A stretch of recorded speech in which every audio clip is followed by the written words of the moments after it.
Céline Lavorel, professeure documentaliste, et Guillemette Barouk, directrice du développement chez Hello Charlie. Bonjour à tous, enchantée. Donc moi je suis Guillemette, je suis en charge du développement pour Hello Charlie. Je ne suis pas accompagnée d'Éric Fournier qui est là. Il est retenu malheureusement pour soucis de santé. Et donc du coup j'ai la chance de faire un témoignage à 3 voix parce qu'on l'a enregistré hier. Et du coup c'est Céline qui est professeure documentaliste, donc qui travaille beaucoup sur les sujets d'orientation qui nous animent chez Hello Charlie et qui va pouvoir donner son regard de professeur documentaliste, spécialiste de l'orientation sur le témoignage de ce qu'on a fait dans le bassin de Mont-Solémine avec le lycée Henri Paria et le collège Copernic sur l'année 2021-2022 et qu'on poursuit en ce moment même. Oui, je me présente, donc Céline Lavorel, effectivement, je suis professeure documentaliste, donc je suis dans un lycée en Haute-Savoie, voilà, lycée polyvalent, et c'est vrai que de par ma formation, je suis tenue d'accompagner les élèves dans l'orientation, et je travaille surtout beaucoup avec les professeurs principaux, donc je ne suis pas conseillère d'orientation, je précise, hein.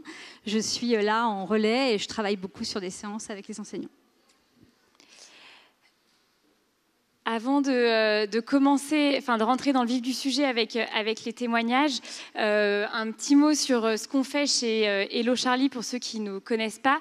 Nous, notre sujet, c'est l'orientation scolaire et professionnelle, avec comme mission de donner à chaque jeune le pouvoir et la liberté de choisir, décider et construire le projet d'orientation qui lui ressemble.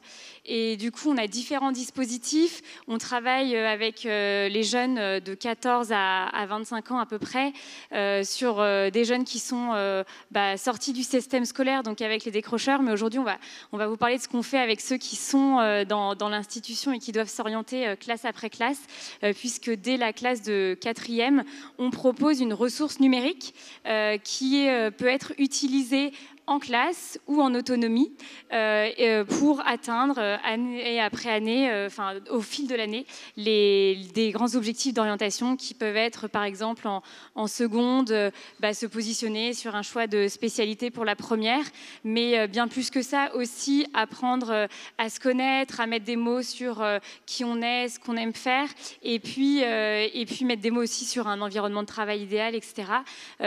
Tout l'outil Hello Charlie est pensé pour permettre aux jeunes et à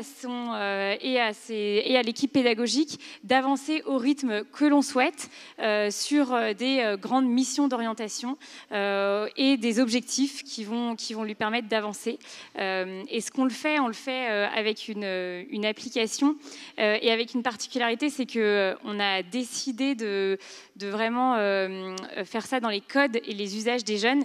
Et donc, du coup, on s'appuie sur Charlie, qui est un chat dans les codes de la messagerie instantanée.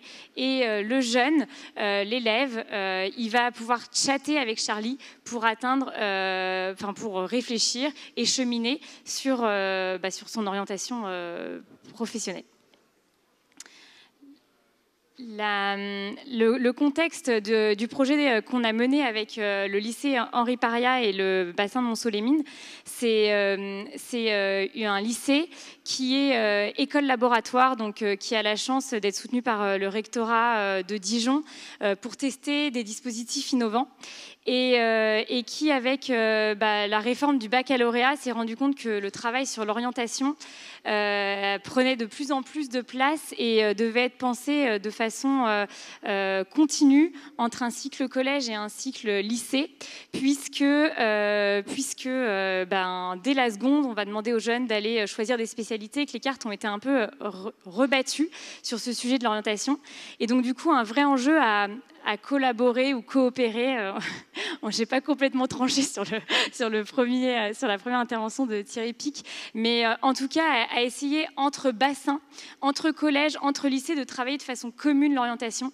Et c'est vraiment ça le point de départ du dispositif, c'est de se dire, faisons en sorte que les collèges de secteur et le lycée utilisent le même outil, que les professeurs principaux, les professeurs documentalistes, les psychologues de l'éducation nationale aient la même grille de lecture et d'accompagnement avec les élèves pour permettre un suivi et permettre aux jeunes d'aller remplir, compléter son puzzle de son cheminement d'orientation entre son cycle collège et lycée.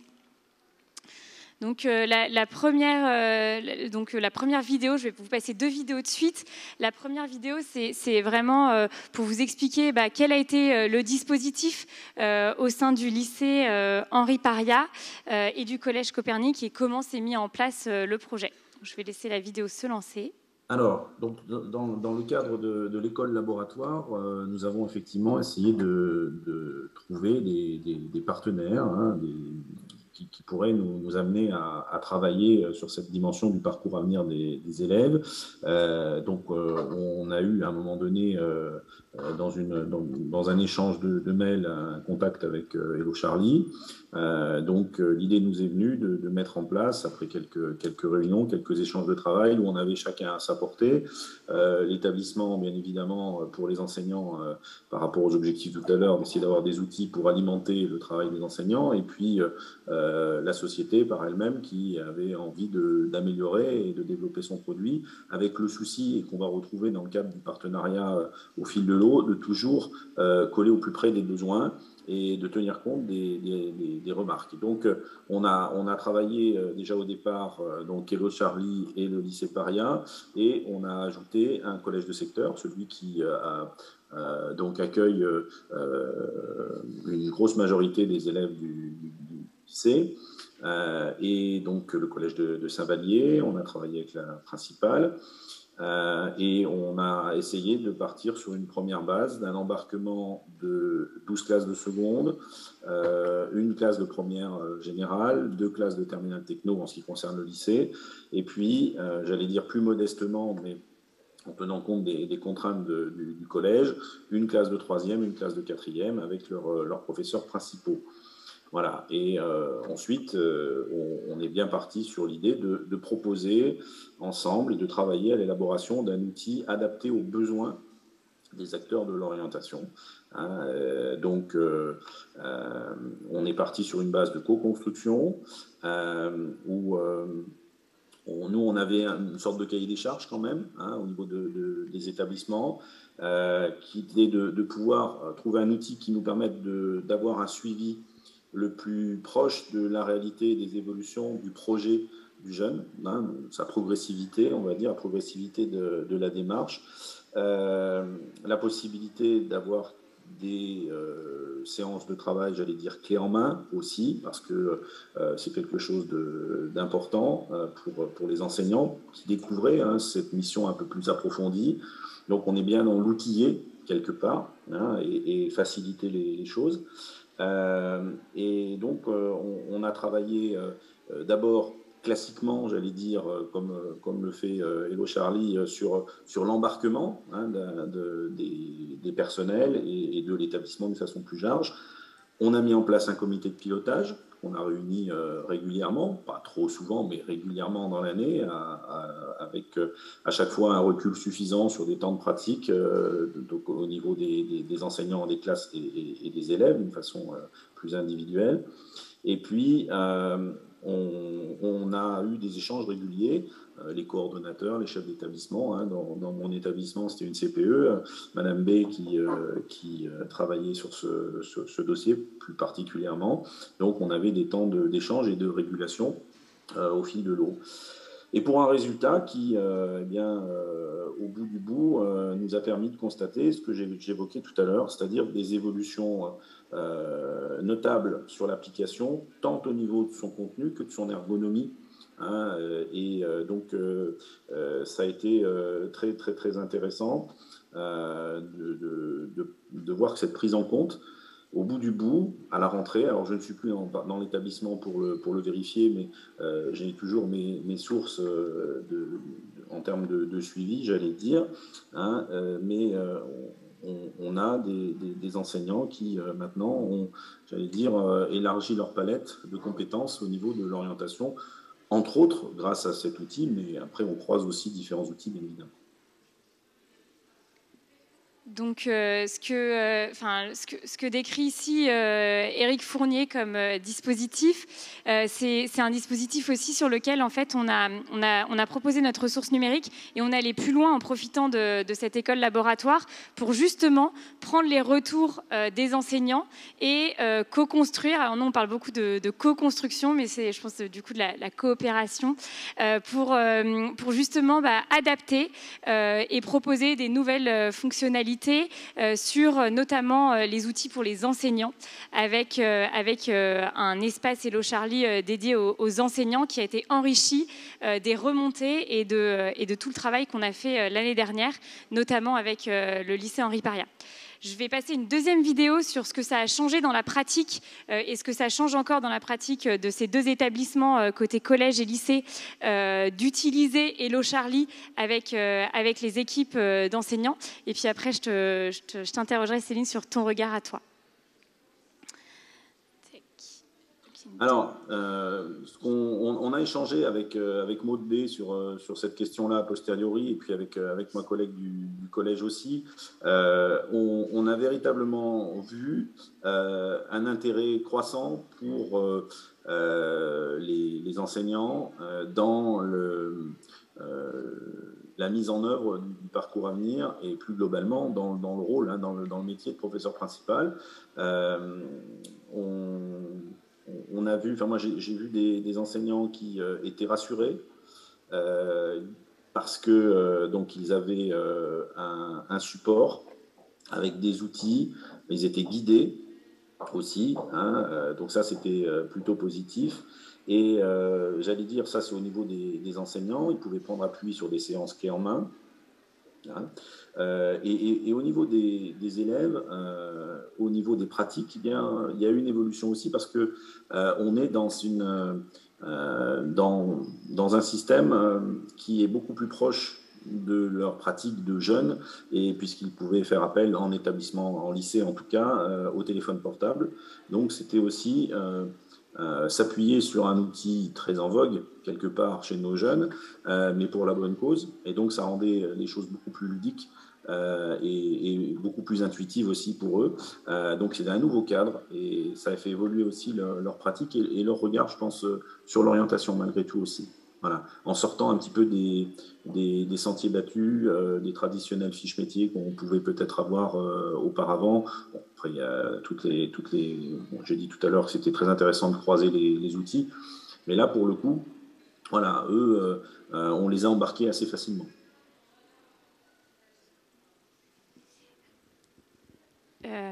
Du coup, Céline, ce que j'ai envie de te demander après avoir visionné ces deux vidéos avec nous, peut-être d'abord, qu'est-ce que t'inspire ce témoignage et l'expérience que tu vois de ces établissements par rapport à ce que toi aussi tu connais de l'outil?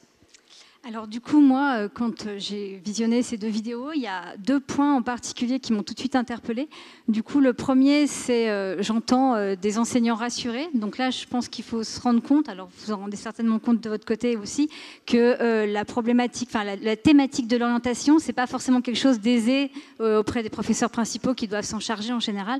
Il y a quand même régulièrement, alors pas pour tous, mais pour beaucoup, une sorte de difficulté, souvent de stress à gérer cette tâche. Donc on leur demande beaucoup de choses, c'est quelque chose qui est lourd, qui peut être exigeant, et on sent quand même régulièrement que c'est pas facile. Donc d'ailleurs c'est pour ça qu'ils viennent parfois aussi vers moi pour les aider, essayer de les accompagner. Donc ils sont toujours à la recherche d'idées nouvelles, etc. Donc il y a un besoin en fait par rapport à ça. C'est pas quelque chose qui est facile pour eux. C'est pas forcément en fonction des disciplines une facilité. Si c'est très loin du champ disciplinaire, voilà, il y en a qui ont plus ou moins de sensibilité avec ce sujet-là. Donc il y a un besoin. Donc en ce sens, je pense que là il y a quelque chose à développer. Et puis j'ai retenu aussi le mot ludique, le mot intuitif. Donc c'est vrai que moi, dans mes pratiques pédagogiques, je travaille beaucoup avec le jeu, de plus en plus au CDI. Donc c'est les escape games, on utilise le téléphone aussi parce que j'ai pris conscience que c'était vraiment un outil qui allait m'aider, moi, dans mon travail même de recherche documentaire pour travailler sur des revues papier. C'est-à-dire que les élèves, maintenant, partent avec leur téléphone sur le logiciel documentaire de CDI et se baladent dans le CDI pour trouver des ressources. Donc moi, j'ai vraiment développé le jeu, les outils numériques, et le téléphone en particulier, et je ne l'ai pas pris comme un frein, quelque chose qui allait enlever une partie de mes missions ou qui allait empêcher l'apprentissage, mais vraiment comme un outil. Et là, pour le coup, je pense effectivement qu'il faut utiliser cet outil pour ce qu'il peut nous apporter, peut-être faciliter certaines choses, et surtout attirer les élèves aussi qui, en plus, encore plus sur ces sujets d'orientation, j'ai beaucoup d'élèves, moi, qui sont soit stressés, soit complètement démotivés et qui ne s'y intéressent pas du tout. Donc, qui sont dans une démarche souvent à freiner un petit peu ou à chercher un peu et à partir dans tous les sens. Donc, il y a vraiment aussi à ce niveau-là quelque chose à garder. Donc, je garderai le côté intuitif et ludique qui fait vraiment partie de nos pratiques pédagogiques et qui est vraiment important aussi bien pour l'orientation que pour autre chose. Voilà. Top. Et peut-être pour toute l'Assemblée qui est là, qu'est-ce que toi tu vois comme apport d'une ressource comme la nôtre, donc d'une application dédiée à l'orientation, comme apport du numérique pour l'orientation avec ton prisme de professeur documentaliste au CDI? Donc du coup, moi, ma mission, c'est de mener les élèves vers les ressources pour s'orienter, de les guider aussi, parce qu'il y a énormément de choses, les aider à trier, à sélectionner cette information. Je pense que clairement, on se rend compte qu'il y a énormément de ressources potentielles. Les élèves se perdent, en fait, se noient. Nous-mêmes, on se noie, en fait, dans toutes les possibilités. Donc je pense qu'effectivement, avoir une source unique qui centralise pas mal d'informations, ce serait une première étape, bien sûr, peut-être pas la seule à voir et à ajuster en fonction des élèves, mais effectivement, ça, je pense que déjà, c'est quelque chose qui me paraît assez positif en matière d'orientation. Pouvoir comparer aussi différentes filières sans avoir besoin d'aller d'un site à un autre et finalement se reperdre encore, parce que c'est un peu ça aussi, hein. Les jeunes sur Internet, ils passent leur temps à zapper, à bifurquer sur un lien, etc. Et du coup, on se perd un peu dans tout ça. Donc avoir une source unique me paraît important, centraliser les informations. Ensuite, de par l'utilisation sur le téléphone, ce que je trouve intéressant, c'est que c'est très synthétique, vulgarisé, mais il y a quand même les éléments essentiels.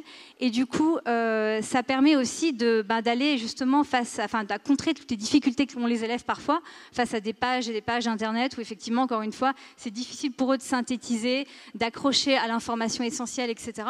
Donc du coup, on est sur quelque chose de court, adapté à leur niveau, clarifié, synthétique. Ça me paraît intéressant aussi. J'ai aussi pensé et bien, du coup, à cette démarche dont on a un peu parlé, de l'autonomie en fait, qui est permise grâce à cette application. Donc, c'est-à-dire que l'élève va pouvoir avancer à son rythme. Donc ça, je trouve ça intéressant parce que du coup, ça va libérer du temps aussi pour l'enseignant, soit en termes de préparation, soit en termes d'accompagnement. C'est-à-dire que s'il souhaite, il pourra effectivement du coup plus individualiser ou différencier en fait son approche pour certains élèves qui en auraient le plus besoin, éventuellement. Et ça me fait penser aussi un petit peu à PIX. On en parlait tout à l'heure. Où en fait, l'idée, c'est d'expliquer à l'élève au début comment faire, et puis finalement, il pourrait presque continuer mais à l'extérieur de la classe. Et du coup, là, l'enseignant, il est un guide, en fait. Il n'est pas que celui qui, finalement, pour l'orientation, c'est quelque chose de très individuel et de personnel. Et donc, du coup, il peut y avoir une poursuite qui se fait en dehors. Donc, c'est pas que à l'école, en fait. C'est aussi à l'extérieur. Laisser des traces aussi, parce que du coup, il y aura un suivi, il y aura donc une trace de ce qui a été fait, les étapes par lesquelles l'élève est passé.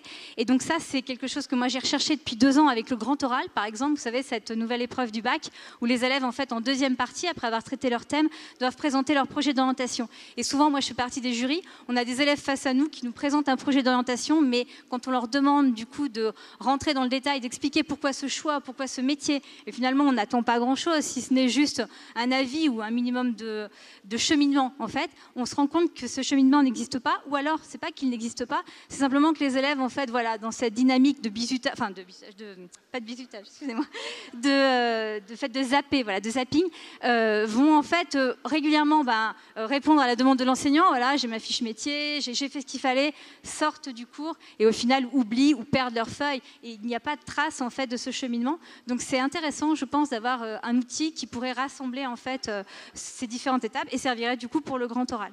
Voilà. Et puis du coup, dans Charlie, il y a aussi plein de petites choses dont on n'a pas parlé.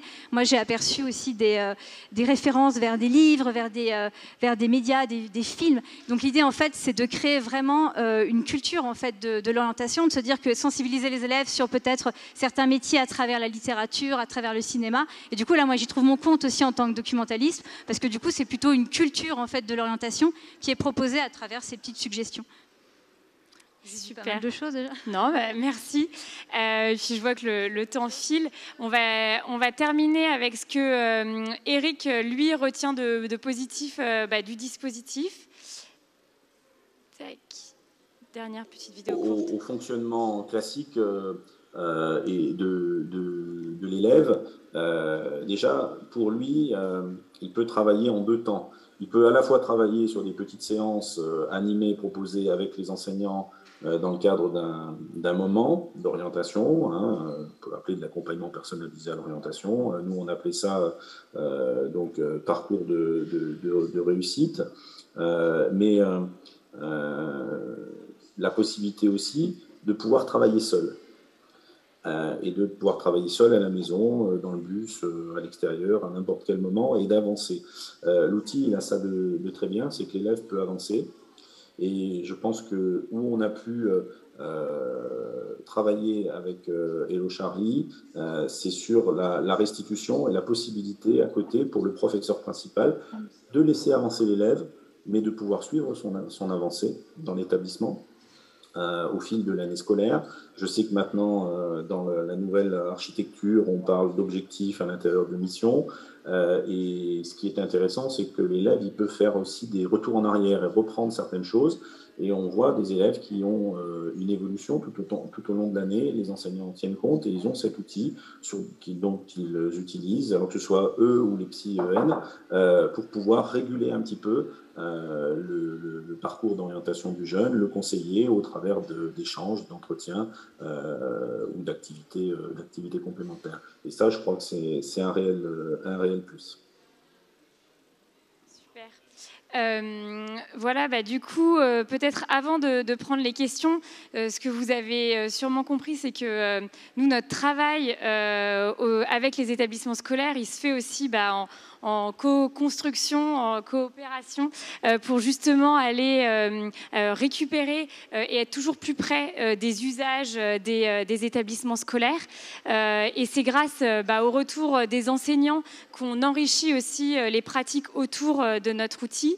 Par exemple, on propose des séances clés en main, dont Eric parle d'ailleurs dans la vidéo, qui permettent d'animer les heures d'orientation en classe, où l'outil, où la ressource Hello Charlie, c'est une base, en fait, elle sert 5-10 minutes, mais surtout on propose plein d'activités à côté pour animer des temps d'orientation en classe. Ce qu'on vous propose aujourd'hui dans le cadre du ETD, c'est de vous offrir à tous 3 séances, donc n'hésitez pas à prendre en photo pour télécharger. Si jamais ça ne fonctionne pas, il doit y avoir Claudine dans la salle qui peut vous donner, prendre vos coordonnées pour récupérer, pour qu'on vous envoie ces séances. On a terminé aussi avec quelques verbatim des professeurs du lycée Henri Paria qui trouvaient sur l'interactivité, sur le côté conseil aussi, conseil un peu sans parti pris, puisque c'est aussi la force de l'outil, c'est d'ouvrir les possibles et puis de récupérer des choses et des conseils auxquels on n'aurait pas pensé et qui ne sont pas dits par quelqu'un que je connais, par mon père, ma mère ou mon grand frère, ma grande sœur, qui dans ces sujets d'orientation sont parfois pas les meilleurs conseillers. Donc c'est tout ça qu'on essaye de faire.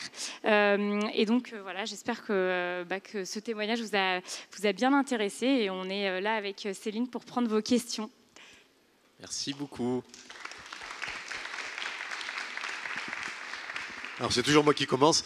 J'ai cru comprendre, vous avez parlé de co-construction et donc aussi une solution digitale qui évoluait en fonction aussi de la culture, des inputs faits par les enseignants notamment.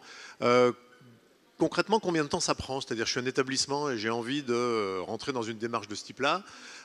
Comment ça se passe? Est-ce qu'il y a des ateliers? Quel dispositif vous mettez pour finalement avoir une production un peu sur mesure quand même par rapport à mon établissement et qui associe tout le monde?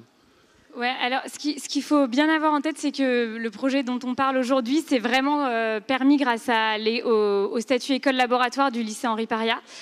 Et donc du coup, on est vraiment capable de proposer aussi à un établissement qui veut animer les heures d'orientation qui sont prévues dans le cadre du parcours à venir, sans avoir un surinvestissement de la part de l'établissement en termes de temps, de souscrire à la ressource et d'avoir la formation qu'on propose pour les enseignants, et ensuite des guides en fonction du terrain, de ce qui est prévu dans l'établissement en termes de nombre d'heures d'orientation, des séances séances qu'on suggère, qu'on propose, et puis un échange qu'on a qui est plutôt informel et qui du coup, dans ce cas-là, prend peu de temps pour l'établissement. C'est vraiment, tout est centré sur la pratique de l'outil, les séances en classe. Ça, c'est ce qu'on fait dans la majorité des cas.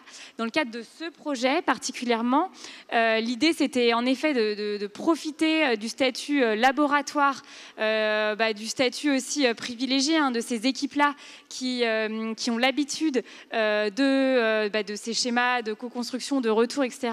Et donc, en fait, on a fait concrètement 3 copiles dans l'année avec les professeurs principaux impliqués qui, entre chaque copile, étaient animés par un point d'échange qui était plutôt téléphonique ou en visio avec l'établissement. C'était pas non plus un ajout de travail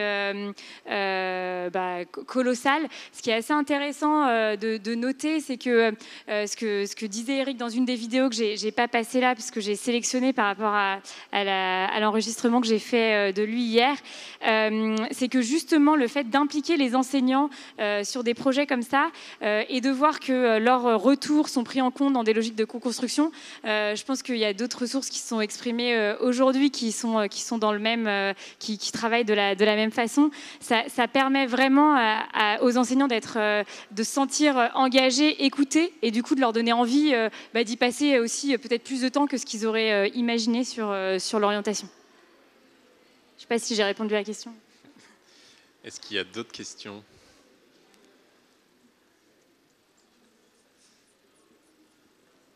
Oui. Là et après. Oui, j'aurais une question. Comment vous travaillez avec les psy-UN et notamment avec les sites de l'ONICEP ?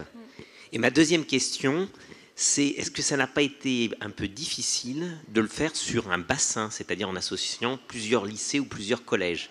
Parce que c'est une vraie difficulté pour partager juste l'information. Ouais, superbe question au pluriel. Comment est-ce qu'on travaille avec les psychologues de l'éducation nationale ? On a de bons échanges avec eux. En général, dans les lycées, ils n'ont pas forcément le temps imparti pour animer ces heures d'orientation. Il faut savoir, je ne sais pas, parce que tout le monde n'est pas spécialisé d'orientation ici, mais il y a 54 heures au lycée qui sont dédiées à l'orientation. Et donc, sur un psychologue de l'éducation nationale qui a des permanences en fonction de la taille du lycée à 1 journée, 2 journées par semaine. Dans les très gros lycées, un peu plus, mais on est quand même sur ça comme ordre de grandeur. C'est impossible en tant que psychologue de l'éducation nationale d'animer les heures. Et donc du coup, l'outillage pour les professeurs principaux, parce que c'est les professeurs principaux qui sont censés animer ce travail sur l'orientation, et en fait, il se fait en complémentarité avec ce que propose l'ONICEP.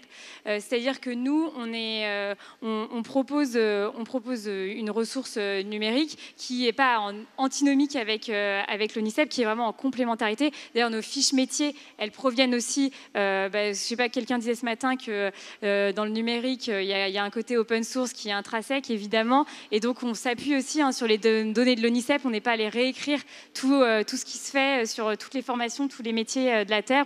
On récupère concrètement les données de l'ONICEP. Donc en fait, on prend des données de l'ONICEP qu'on donne aux étudiants, et après on n'a pas vocation à remplacer le site de l'ONICEP qui est très très fouillé, très très complet, et ça je pense que Céline elle peut témoigner là-dessus. On est plutôt là pour faire le travail amont, qui est de dire mais qu'est-ce que je vais chercher ensuite sur les ressources de l'ONICEP, parce que je peux arriver sur Folio, sur les sites de l'ONICEP et me dire mais où vais-je?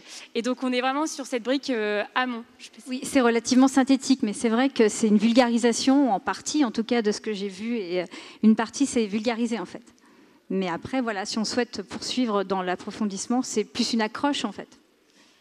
Et du coup, sur la deuxième question qui est sur les bassins, alors là, concrètement, c'est vrai, c'est pas facile et c'est précieux d'avoir des chefs d'établissement qui s'entendent super bien en bassin comme ça pour travailler en commun sur une problématique d'orientation. Mais il y a aussi ce côté de lancer la machine, parce que du coup, le lycée Henri Paria, c'est un lycée laboratoire, enfin école laboratoire, donc ils sont soutenus par le rectorat de Dijon pour faire des expérimentations comme ça, donc ils ont l'habitude. C'est pas le cas des collèges autour qui n'ont pas ce statut-là. Et je me rappelle très bien le premier échange qu'on a eu avec la proviseure, avec la principale du collège. Elle n'était pas franchement ravie de rajouter un projet sur l'orientation. Elle connaissait très bien le proviseur du lycée, mais elle disait enfin, j'en ai beaucoup. Et c'est rigolo, du coup, on a commencé, il le dit dans la vidéo, avec une classe de collège, une classe de 4e, une classe de 3e. Et en fait, cette année, elle a mis tout le monde. Donc, sur la 2e année, elle a dit allez, tous les 4e, tous les 3e. Et ça a lancé aussi une dynamique au sein de l'établissement qui est très cohérente parce que du coup, les élèves, ils sont aussi plus partie prenante, ils savent plus pourquoi ils vont au lycée Henri Paria, pourquoi ils vont choisir telle ou telle section. Et du coup, ça anime mieux aussi le chemin pendant l'année. Et ça, on le voit aussi dans des cités scolaires avec lesquelles on travaille, dans des zones très rurales, où on a des retours qui nous disent en fait, d'utiliser Hello Charlie, ça permet aussi cette prévention au décrochage parce que le jeune, dans ses codes, on lui parle d'orientation. Et du coup, les jeunes vont être plus impliqués. Et en ça, on arrive à assez vite embarquer les établissements autour quand on a la chance de pouvoir travailler en bassin, avec évidemment un établissement pilote et impliqué plus quand même pour animer ces réunions aussi. On a le temps pour une dernière question. Juste une petite question, mais vous parlez de lycée, de bassin, etc. Mais après, est-ce qu'un élève ou un parent peut utiliser Hello Charlie pour accompagner son enfant ou l'enfant en autonomie peut le faire? Parce que la question de l'orientation, c'est vrai que c'est un vrai sujet. Très bonne question. Alors aujourd'hui, il y a beaucoup de gens qui nous appellent et qui voudraient avoir Hello Charlie en direct. Et pour l'instant, on n'est pas sur ce modèle parce que nous, on a dans notre mission aussi un côté égalité des chances. Et donc, du coup, on est plutôt sur les structures. Et le modèle aujourd'hui, c'est qu'une structure a Hello Charlie et le propose à tous les élèves désignés. Cela dit, dans le parcours, le jeune, une fois qu'il est dans une structure qui a la chance d'avoir notre application, il a vraiment des temps d'échange avec ses parents et on l'incite énormément à aller échanger. Mais c'est une vraie question, l'accès au plus grand nombre sur ces questions d'orientation sur lesquelles on réfléchit parce que du coup, il y a clairement un gros besoin et malheureusement, on ne couvre pas, et nous ou d'autres solutions d'ailleurs, il n'y a pas une réponse satisfaisante qui est passée et qui est partout aujourd'hui sur la question de l'orientation. Nous, ce qu'on propose quand même à tous les jeunes qui viennent nous voir en direct, c'est de rejoindre notre communauté d'entraide. Alors, encore une fois, on est dans leur code. Donc, nous, on a un Discord. Un Discord, c'est un serveur jeux vidéo. On a une communauté de plus de 3000 jeunes en fait, qui s'entraident au quotidien sur ces sujets d'orientation. Et donc, du coup, dès que des parents nous contactent, alors dès que des jeunes nous contactent, c'est sûr, on les envoie vers le Discord, et dès que des parents nous contactent, on leur dit dites à vos enfants de nous suivre sur les réseaux, d'intégrer cette communauté où là on s'entraide et où là il n'y a pas une question d'avoir l'application, d'être dans un établissement qui travaille avec Hello Charlie. On a en effet, et on donne accès aux jeunes de notre communauté, à notre outil, à une partie de notre outil pour les aider et pour être là pour eux, parce que notre mission c'est vraiment d'aider le plus grand nombre, quoi. Merci beaucoup. Merci. Merci à tous. Merci.